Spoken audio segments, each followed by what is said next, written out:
Halo semua, apa kabarnya? Semua pasti sehat ya? Saya sering pesen nasi goreng hijau ini untuk makan siang. Satu porsi nasi goreng hijau pakai telur kayak gini harganya 20.000. Murah, enak banget, dan enaknya lagi penjualnya bisa antar nasi goreng ke ruangan saya. Terus kadang saya dapat bonus dari penjualnya. Kadang dapat tahu goreng atau tempe goreng. Kata penjualnya, bonus gorengan itu dikasih kalau lagi ada aja. Jadi nggak setiap hari penjualnya kasih bonus. Oh ya, penjualnya dipanggil Pak D dan Bude. Pak D dan Bude ini bahasa Jawa, artinya paman dan bibi. Mereka udah lama banget jualan di kantin. Sehari-hari saya berusaha pulang sebelum jam 6 sore. Saya nggak mau kerja sampai malam, soalnya saya mau ada waktu kumpul dengan keluarga juga. Kalau pulang sekitar jam 5 sore, jalan pasti rame banget. Saking ramenya, kadang ada orang-orang yang marah gara-gara nggak bisa sabar waktu naik motor atau mobil. Tempat yang paling kacau itu di lampu merah. Sering ada orang yang nggak bisa sabar dan terobos lampu merah. Terus ada juga pemotor yang nunggu lampu merah di bagian jalan yang terlalu dekat dengan pusat perempatan. Jadi ya ngeganggu pemotor lain, dan pemotor lainnya jadi marah deh. Terus minggu kemarin saya dan istri mutusin untuk ajak anak-anak ke kolam renang. Kolam renangnya ternyata ada di dekat kampus tempat kerja saya.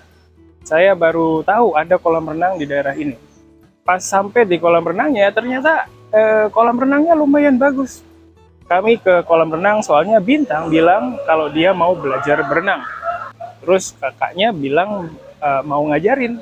Biasanya saya selalu bawa kerjaan kalau lagi jalan-jalan sama keluarga. Tapi hari itu saya udah capek banget, jadi mutusin untuk nggak kerja. Kami sampai di kolam renang jam 7 pagi dan kolamnya udah lumayan penuh loh.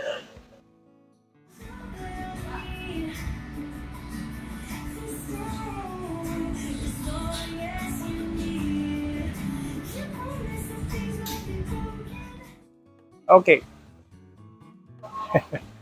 Oke, itu tadi cerita keseharian saya. Akhir-akhir ini kualitas pendidikan di Indonesia sedang disorot lagi gara-gara video di TikTok. Isi dari videonya itu tentang TikToker yang tanya ke anak sekolah, kayak anak SMP atau SMA, mengenai pengetahuan umum.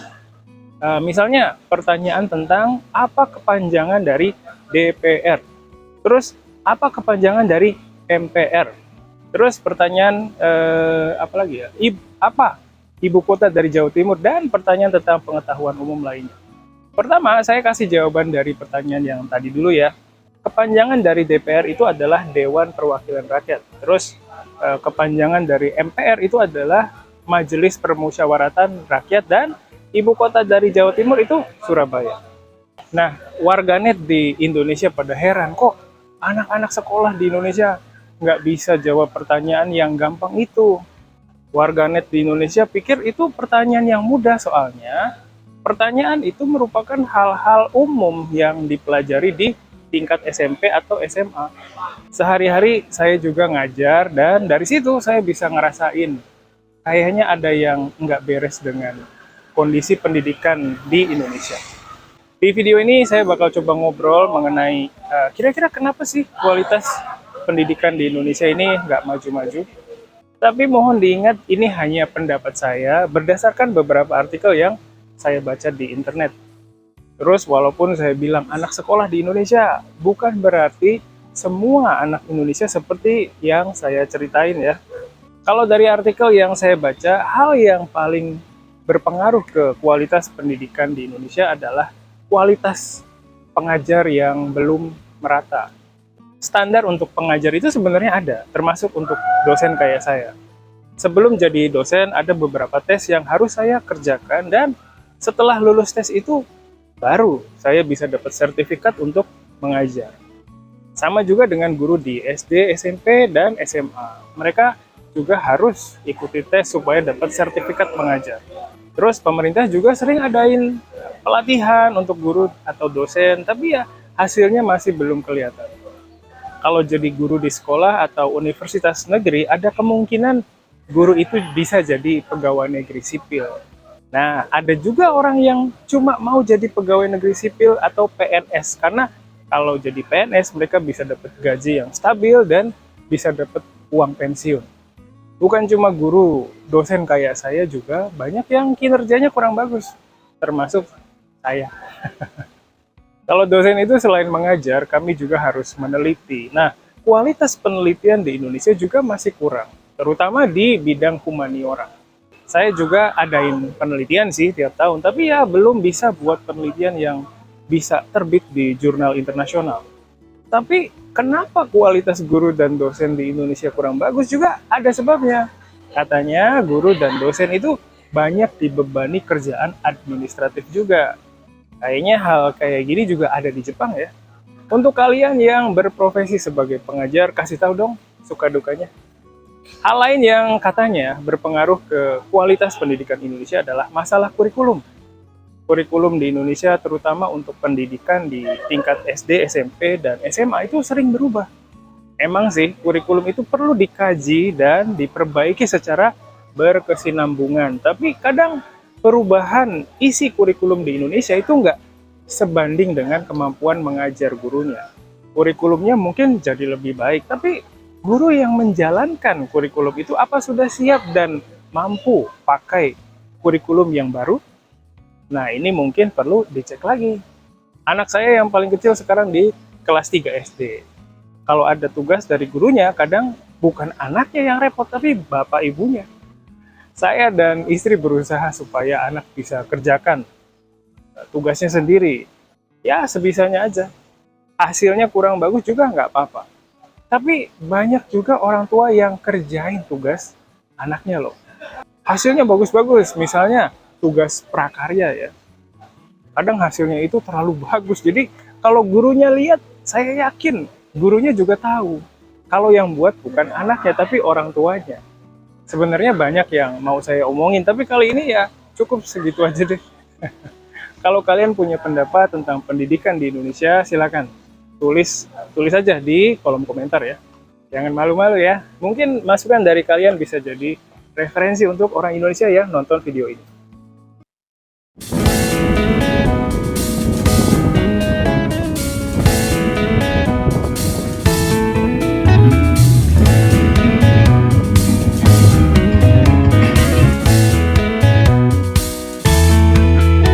はい、ここからは日本語で話します。今回の動画でインドネシアの教育に関する問題について、自分の見解から、見解に基づいて話しましたけれども、いかがでしょうか。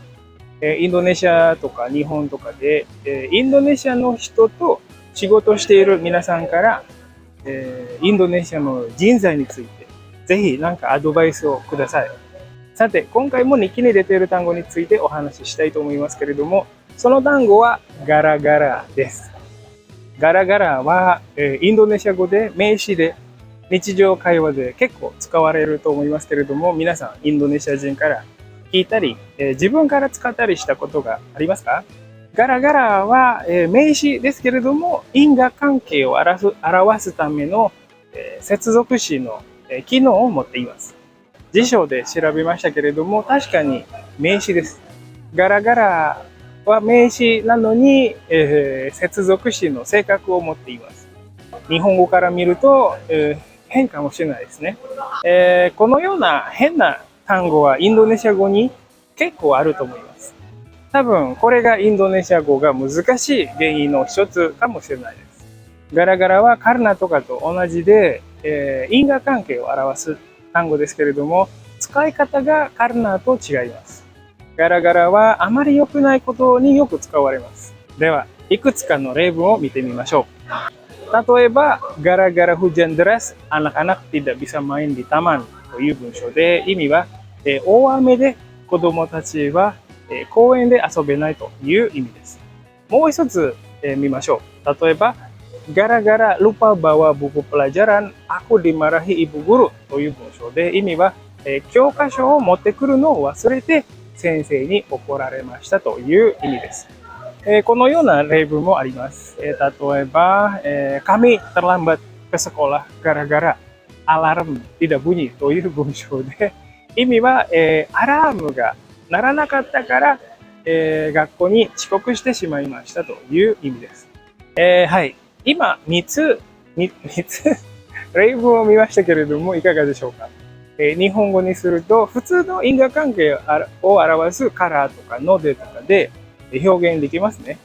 しかし、インドネシア語の文章では、原因になる物事を責めるというニュアンスがありますので、日本語の何々せいでという表現と同じような意味を持っています。なので、gara-gara hujan deras, anak-anak tidak bisa main di taman という文章は、大雨のせいで子供たちは公園で遊べないという訳になることも考えられます。